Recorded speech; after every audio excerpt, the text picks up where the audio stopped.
Dis-nous comment tu fais. Marc et Sophie, Marc et Sophie. Marc et Sophie ont lancé comme un défi amour, tendresse, câlin et fantaisie. Marc et Sophie, leurs parents, leurs amis, leurs animaux et toute la compagnie. Entre un anniversaire, un album de BD, une maquette de corsaire, Marc est très occupé.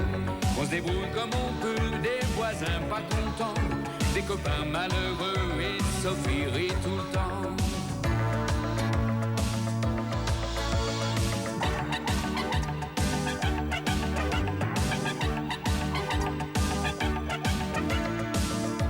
Leur vie c'est un petit peu comme la nôtre aujourd'hui, quelque chose de nous deux, soleil et jour de pluie.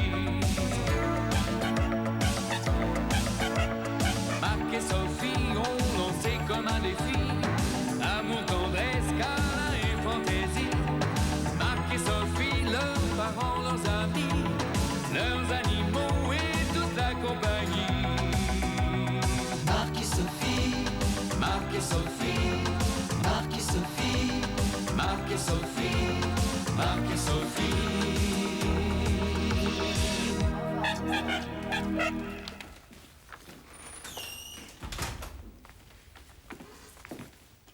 Alors, Stéphanie, où en est mon mari? Oh, il a fini. Le Doberman est parti il y a 5 minutes. Ah, parfait. Bon, il est 19h, c'est la fin de la semaine. Plus de rendez-vous jusqu'à lundi.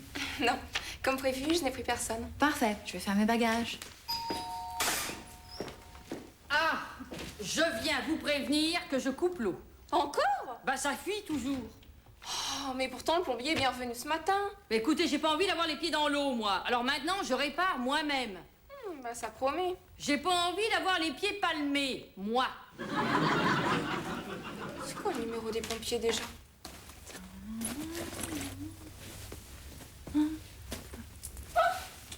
J'oubliais ça aussi, je l'adore. Non mais tu confonds pas week-end et croisière au long cours, toi, non? Mais arrête, Marc. Moi, quand je fais mes bagages, j'ai déjà l'impression d'être en vacances. Oui, mais nous ne partons que pour 2 jours. Ah, je te fais une petite surprise. Tiens, regarde. Qu'est-ce que c'est ça? Je pensais que plutôt que d'aller affronter les embruns de la Normandie, un petit week-end tous les deux à Venise, ce serait plus mignon. Ah oui. Ouais. C'est tous les faits que ça te fait? Oui, Quoi? non, mais c'est tes parents. Oui, quoi, mes parents? Bah, tes parents ont téléphoné et je leur ai dit de venir à la pêche avec nous. T'as pas fait ça? Bah si, je pouvais pas deviner, moi. On n'est jamais tous les deux. Alors, pour une fois qu'on a un week-end, ça y est, t'invites mes parents. Bon, alors, d'accord. Tiens. Non, voilà. Mais non, mais sauf, me Tiens. le prends pas comme ça, mais Voilà. Mais c'était une très bonne idée, Venise, mais je Voilà. pouvais pas savoir, fallait m'en parler. Gros nigo, si je t'en avais parlé, ça aurait pu être une surprise. Tiens, là, tes parents. Ouais.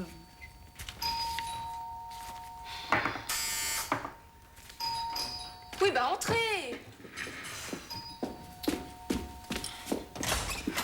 Je suis Monsieur Logaec. Il faut que je voie le docteur Rigini. Oui, bah il y a personne. Comment ça, il n'y a personne? Mais les consultations sont jusqu'à 19h, non? Bah aujourd'hui, c'est exceptionnel. Oh, le temps joue contre nous. Allez chercher tout de suite le docteur Rigini. Mais c'est impossible. Oh, mademoiselle, Bon, écoutez, vous n'avez pas rendez-vous. Et en plus, monsieur et madame Rigini partent en week-end. mademoiselle, je n'ai pas affronté vents et marées, cyclones et tornades, sur tous les océans et sur toutes les mers du monde, sans jamais perdre le cap, pour venir échouer au pied d'une secrétaire têtue. Oui, bah il faut prendre rendez-vous. Mais c'est une urgence. Appelez-moi immédiatement le docteur. Je ne peux pas. Mais c'est une question de vie ou de mort. Je ne sais pas combien de temps il nous reste encore. Faites vite! Vite! Je vais expliquer à tes parents que la pêche, ce sera pour un autre jour. Voilà. Oui? Excusez-moi, il y a un monsieur pour vous dans la salle d'attente. Non, Stéphanie, je vous ai dit plus personne. Sauf si c'est une urgence. Bah j'ai peur, il a posé une bombe sur mon bureau. Quoi? Qu'est-ce que vous racontez? Bah oui, dépêchez-vous, ça va exploser. On nous fait attendre. Mais t'inquiète pas, ça va péter quand il va arriver, ce docteur. Ah, vous voilà enfin. Mais quand on vous dit que c'est urgent, c'est urgent. Oui. Qu'est-ce que c'est que ce paquet? Ma raison de vivre, ma lune de miel. On peut voir? J'espère qu'il n'y a pas de chat dans la maison, non? Non, les visites sont terminées. Ah, attention! Il faut y aller doucement. Il y a trop de lumière. Ses yeux sont fragiles. Ah, mignonne! C'est une fille. Et pourquoi le métronome? Oh, c'est la seule musique qui la calme. Bon, ben, vous voyez, Stéphanie, elle a désamorcé cette bombe. Bah, je ne pouvais pas savoir que c'était un poisson qui faisait tic-tac. Mais vous trouvez pas que ce type a l'air un peu bizarre, non? Regardez dans quel état elle est. Ça fait 3 nuits qu'elle pleure, ses cris me réveillent. Regardez-la. Oui, monsieur, je comprends très bien votre inquiétude, mais à mon avis, ça peut attendre lundi. Je vous promets de vous prendre à la première heure.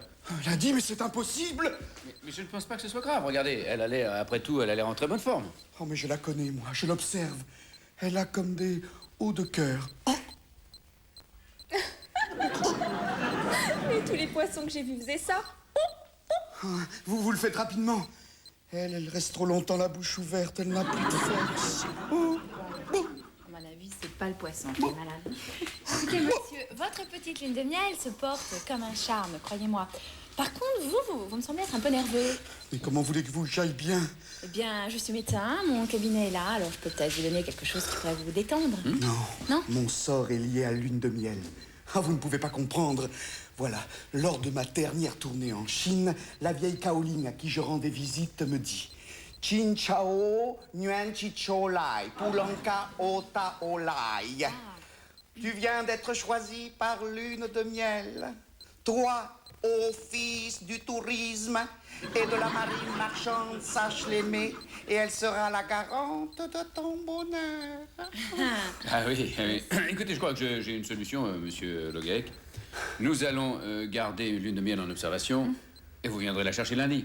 En observation, je veux bien, mais qui va l'observer puisque vous partez? Coucou, c'est moi. Attendez, justement, voici mon remplaçant pendant le week-end, le docteur Moulina. Très expérimenté. Elle pourra donner toute l'attention requise à votre lune de miel. Vous voulez que je parte en lune de miel avec ce monsieur? Ah, docteur Moulin, vous êtes en retard. Alors voilà, bon, je vous présente monsieur Logac, qui nous a amené sa petite lune de miel en observation pendant 2 jours. Voilà, enfin, jouez le jeu, merci, soyez gentil, je vous expliquerai après. Oh, comme il a une jolie maison. Ça commence mal, c'est elle, c'est une fille. Bah oui, c'est vrai, j'avais pas bien regardé. Vous êtes sûr que c'est quelqu'un de convenable, hein? Elle est bizarre pour un vétérinaire, non? Non mais là, c'est normal, elle arrive juste du zoo de Vincennes, où elle est allée arracher une dent à un hippopotame. Ah bah, hippopotame, c'est quand même gros, hein. Ah, je pense bien, c'est une énorme bête. Et pour lui faire ouvrir sa gueule, ça n'a pas dû être facile. Ah bah, c'était encore plus dur pour qu'il la ferme, hein. Soulager un hippopotame souffrant, ramener à la vie une petite poissonne qui part à la dérive. Quel beau métier vous faites. Ah bah, vous savez, nous, on passe du coq à l'âne, hein, comme rien, nous, on est des poètes. Oui, bien sûr. Tenez, docteur Moulina, vous veillez à ce que la température de l'eau reste bien constante. Et puis demain matin, vous laissez le poisson à jeun et vous ferez quelques petites analyses, quelques centilitres de l'eau, n'est-ce pas? Écoutez, docteur Higuini, je connais mon métier. Oui, bien sûr, je n'en doutais pas. Tenez son rideau. Voilà. Elle craint la lumière vive, hein? T'en fais pas, tout ira bien, on s'occupe de toi. Mais oui. Oh, mais bouge un peu, je ne sais pas, ne reste pas devant cette fenêtre le nez collé. Hein? Tourne en rond. Laissez, je peux encore me baisser. Oh, attention à ce que vous faites là. Ma devise, c'est un bon poisson, c'est un poisson mort. Oh là là, monsieur, asseyez-vous. De l'eau, vite, de l'eau. Vive Lolo. Qui c'est cette Lolo? Mais non, pas Lolo, de l'eau. On réclame de l'eau pour le vocal. Papa, tu peux venir m'aider, s'il te plaît? Mais Enfin, qu'est-ce qui se passe? Ben, allez, aidez ma femme, Stéphanie, enfin, quoi. partez dans mon cabinet. Oui, c'est un petit peu chez vous, Stéphanie. Oh là là. Il est parfait. Et vous, qu'est-ce que vous attendez pour remplir ce bocal? Qu'il pleuve? Mais c'est pas vrai, ça. Oh, est-ce qu'ils sont nerveux tous? Enfin, moi, j'étais simplement venue prévenir que la coupure serait plus longue. Une brûlure sur la langue? Pas du tout, c'est du pur malt, ça. Pardon? Si, du bourbon. Ouh là là. Vous voulez une petite goutte? J'ai plus une goutte d'eau. Bah normal, je l'ai coupé. Comment ça vous avez coupé? Mais qu'est-ce que vous attendez pour aller rouvrir le déluge? Écoutez, un coup je suis plombière, un coup je suis votre assistante. Moi je veux bien, mais il y a la manière, docteur. Docteur, il y a la manière. Bon. Mon petit Marc, hein, je veux pas vous donner de conseils, mais si vous n'intervenez pas rapidement, ce pauvre animal court au trépas. Moi, c'est moi qui vous le dis. Voilà. Il était complètement déshydraté, pauvre chou. Mais bravo, Bernard, vous avez fait exactement ce qu'il fallait faire. Oui, hein. Regardez, il va déjà beaucoup mieux. Hein. Elle, c'est une jeune fille, elle s'appelle Lune de Miel. Et ça... Quoi? Du miel? Vous êtes fou. Oh non, j'ai arrêté les sucreries. Si vous voulez garder la ligne, rien de tel que la pêche. Ça y est, vous pouvez y aller, docteur. Mais dépêchez-vous parce que chez moi ça coule à flot. Hein. J'ai mis une grosse bassine, mais quand même. Ok, Hein. merci, Madame Moulina. Et puis alors surtout, vous inquiétez pas, sinon on a du mal à revenir. Hein. C'est normal. Hein. D'accord. Oh là là, ceux qui sont raides les escaliers de la cave dans cette maison. Hein. Le poisson, il est sauvé grâce au Bourbon. Il en a bu? Si, il y en a encore. Vous voulez une petite goutte? Ah ben, je veux bien parce que j'en ai bien besoin. Hein. Madame Moulina, allez, coupez l'eau, vite. Oh, mais c'est une plaisanterie. La Moulina, le robinet du lavabo a cédé. Bon, bah j'y vais. Oh, bah, mon petit Marc, on n'est pas si pressé. Vous pouviez vous déshabiller avant de vous doucher. Oui. C'est sur la concierge, la pauvre. Non, c'est pas la concierge qui fuit, c'est le robinet du lavabo, Grenelle. Venez m'aider, ça gicle dans tous les sens. Vous croyez que je vais pouvoir faire? Et ma lune de miel! Non, calmez-vous, tout va bien. Elle est en pleine forme. Reposez-vous encore un petit peu. Tiens, papa, je te donne ça, je vais voir où on est marre. T'en fais pas, moi je m'occupe de lui.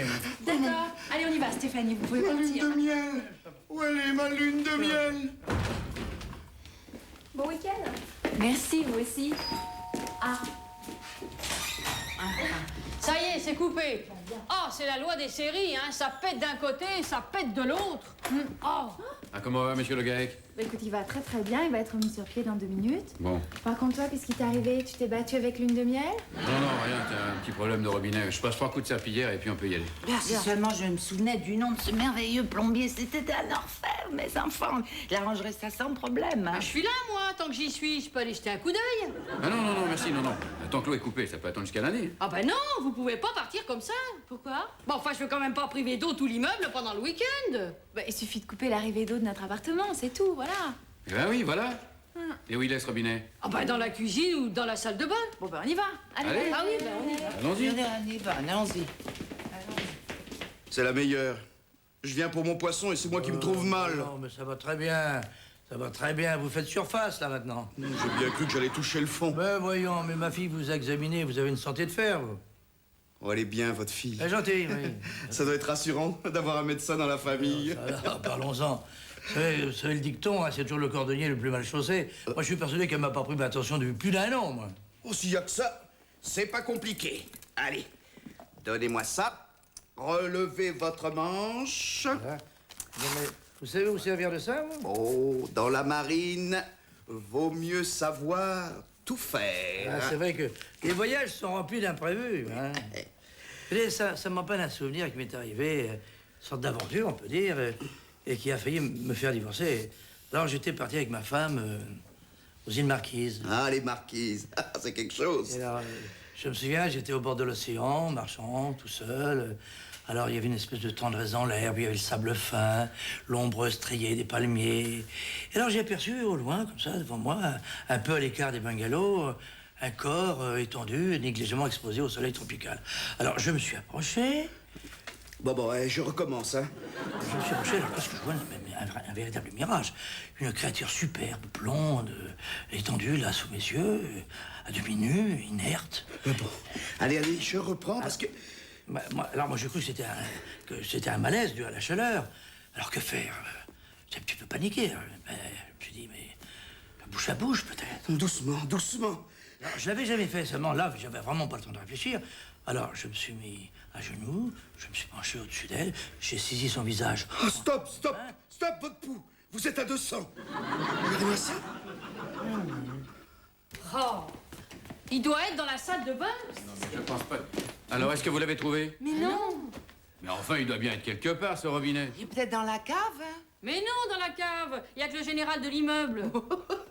Vous hébergez un général dans vos sous-sols. Écoute, ma petite maman, c'est déjà pas si simple, alors... hein. Bon, bah écoutez, hein, chacun ses fuites. Hein. Moi, je retourne aux miennes. Parce que dans moins d'1 heure, il va falloir que je remette l'eau. Cher monsieur, vous avez un pouls de centenaire. Merci. Non mais dites donc, vous auriez pu être médecin, vous? Oui, je crois que j'aurais aimé, mais j'étais trop attiré par les bateaux. Évidemment, faire ses études et courir sur les mers, ça ne va pas de pair. À 17 ans, je m'inscris dans la marine marchande et j'embarque. Destination, la Chine. Adieu, ma Venise natale. Je te quitte le cœur serré, mais sans regret. Ah, Venise, Venise. Voyez-vous, moi, je crois que j'aurais été incapable de quitter une ville pareille. Moi, c'était plus fort que moi. L'appel du large. Des gondoles, je passe au paquebot. Et 16 ans plus tard, des paquebots aux jonques chinoises. Venise, la Chine, mais dites donc, mais c'est l'itinéraire de Marco Polo, ça, hein? Et toujours sans regret? Aucun. J'étais enfin capitaine. Et de mon propre bateau par-dessus le marché. Évidemment. Un petit chez soi vaut mieux qu'un grand chez les autres. Hein? Et comment? À Shanghai, j'ouvre une compagnie d'import-export avec mon ami et associé Piu Piu Lai. Il amène sa jonque et moi la mienne. Et c'est parti. Alors, Hong Kong, Manille, Singapour, Java, Sydney. Du Japon à l'Australie, toutes les richesses de l'Asie passent par nos cales. 16 ans de règne dans cette partie du monde pour la Piu Piu Logaec Compagnie. Et Venise, vous n'y êtes jamais retourné, alors? Non, aussi bizarre que ça paraisse. Et puis, toute ma famille est retournée depuis longtemps en Bretagne, alors... Venise. Ouais, c'est si loin maintenant. Bah justement, maintenant, du bateau, vous passez à l'avion et vous y êtes en 2 heures. Ah. Non, je vous répète que ça ne m'intéresse pas du tout que vous passiez lundi me porter un devis, même gratuit. Ce qu'il me faut, c'est une réparation rapide. Oui, partez en week-end. Bien sûr, je comprends. Mais oui, je vous en prie. Au revoir, monsieur. Et de 12. Tu parles trouver un plombier un vendredi soir, on rêve. En grève? Ah bah c'est pas la peine de continuer. Ce qu'il faut faire, c'est se remettre à la recherche du robinet d'arrivée d'eau. Oui, et si on ne le trouve pas? Eh bien, on demande à Madame Moulinard, voilà, je suis sûre qu'elle peut nous dépanner. Eh ben, excuse-moi, mais là, j'ai un petit doute. Non mais Marc, si vous essayez hein, de réparer vous-même cette fuite. Non, je n'y tiens pas parce que j'ai envie de partir en week-end. Voilà. Eh ben, cette sacrée tuyauterie a trouvé à qui parler. Bon, vous l'avez réparée? Elle est pas prête de revoir un plombier, c'est moi qui vous le dis. Demande-lui, Marc. Ah oui? Vous avez réussi à réparer chez vous, ça fait plus? Ben, avec le joint que j'ai bricolé, ça peut tenir au moins 10 ans. Bon, ben, je suis venue parce que j'ai apporté un petit cadeau pour lune de miel. Voilà, un petit joujou, pour pas rester sur une mauvaise impression. Voilà, hein, comme ça on sera copines toutes les deux. Voilà, vous allez remettre l'eau tout de suite? Oh, ben, ça va pas tarder. Et vous, votre robinet? Et les pompiers, ils sont en grève. Eh ben, tant mieux, parce qu'on sait jamais sur qui on tombe avec ces gens-là. Oh, bah ça c'est sûr. C'est ce que je disais à Marc. D'ailleurs, à ce sujet, on avait pensé qu'il serait préférable que vous en occupiez vous-même. Hein, Marc de... Oui. Oui, enfin, si ça peut tenir jusqu'à lundi. Voilà. Eh ben, il faut en profiter parce que je suis en pleine inspiration. Bon, alors, vous avez de la colle plastique? Pourquoi faire? Ben, pour le joint. Ça a l'air de vous étonner. Non, si ça tient. Mais enfin, un joint, ça se fait avec plein de choses. Une vieille chambre à air, une semelle, un morceau de liège, etc., etc. Ah, oui, bon, je vais voir ce que je peux vous donner. Venez. Voilà. Ouh, quelle aventure. Les clés de la voiture, c'est ton père qui les a. Et d'ailleurs, il est dans ton cabinet depuis un moment, il me demande bien ce qu'il fait, tu devrais voir. Oui. À la bonne heure. Vous allez beaucoup mieux, monsieur Le Gaec. Oui, grâce à votre père. Bon, vous pouvez aller voir votre petite lune de miel. Elle vous attend, elle est en pleine forme. Oh, lune de miel. Oh, je l'avais oublié. Non mais c'est passionné, hein? Vraiment. Elle est morte. Mais non, rassurez-vous, lune de miel va très bien. Ça, c'est un petit poisson en plastique, voilà, elle s'amuse avec. Son petit jouet, regardez. Ah bah voilà, c'est peut-être ça qu'il nous fallait, un petit compagnon. Hein? Ça n'a pas traîné. Ah, c'est déjà terminé? En 2 coups de cuillère à peau. Alors, ça va mieux, hein? Je vois que mon petit joujou a fait de l'effet. On va être copines, nous deux, hein? Bon, bah, je vais remettre l'eau, hein? D'accord. Ok. Oui, allez-y doucement, on sait jamais. Arrête, tu vas nous porter malheur, toi. Ma petite lune de miel. Bou. Voilà, bou. Bon, bah écoute, maintenant que monsieur Le Gaec va bien, c'est à toi de jouer. Tu t'occupes de mes parents, tu leur parles? Oui, je vais essayer. Hein. Dites-moi, mes enfants, vous y tenez vraiment, vous, à cette partie de pêche? Oh ben, Ah ben non, pas spécialement, non. Pas spécialement. Qu'est-ce que vous penseriez d'un petit week-end tous ensemble? Ou à Venise. Je m'occupe de tout. Des billets, de l'hôtel. Ah ben justement, Sophie et moi... oui, c'était... Oula, qu'est-ce qui se passe? Il me semble que j'ai entendu un drôle de bruit. Bonjour. Non, mais c'est imperceptible. Oh, c'est idiotique. Ça me rappelle l'Asie. Dans les hôtels chinois, à chaque fois que j'ouvrais le robinet, je réveillais tout le monde. Alors, ça tient? C'est bon, c'est parfait. Ah, C'est bon. Ah, bravo, mes félicitations. Ah oui, merci beaucoup, Madame Moulinard. Sans vous, on était bloqués. Au revoir, Madame Moulina. On ramènera du poisson. Mais non, on ne va plus à la pêche. Nous allons à Venise. Venise, oui, voilà. Ma valise, elle est dans le coffre. Ah, Venise, mon rêve. Ces gondoles, ces rues inondées. Vous en avez de la chance. Autorisez-moi à inviter votre remplaçante. C'est-à-dire que c'est un petit peu bah, embêtant, là, comme on Non, dit. il faut demander à Madame Molinard, elle est peut-être pas libre. Ah, si, je suis libre, hein. Le temps de mettre un jean, de passer un t-shirt et mon sac à dos, et je suis à vous. Oh, vite, appelez les pompiers. La petite sirène revient. Vous en faites pas pour elle, c'est la Grande Bleue. C'est un vrai naufrage. Allez, pas de panique. C'est que moi, j'ai lu toutes les œuvres d'Alain Bombard. Oh, elle est passée entre mes jambes, elle est là-bas. Elle est par là. Elle est par là. Non, par là. J'entends la gondole des pompiers. Ah, Venise, tout le monde descend. Marc et Sophie, Marc et Sophie, Marc et Sophie. Marc et Sophie ont lancé comme un défi amour, tendresse, câlin et fantaisie. Marc et Sophie, leurs parents, leurs amis, leurs animaux et toute la compagnie. Entre un anniversaire, un album de BD, une maquette de corsaire, Marc est très occupé. On se débrouille comme on peut, des voisins pas contents, des copains malheureux et Sophie rit tout le temps.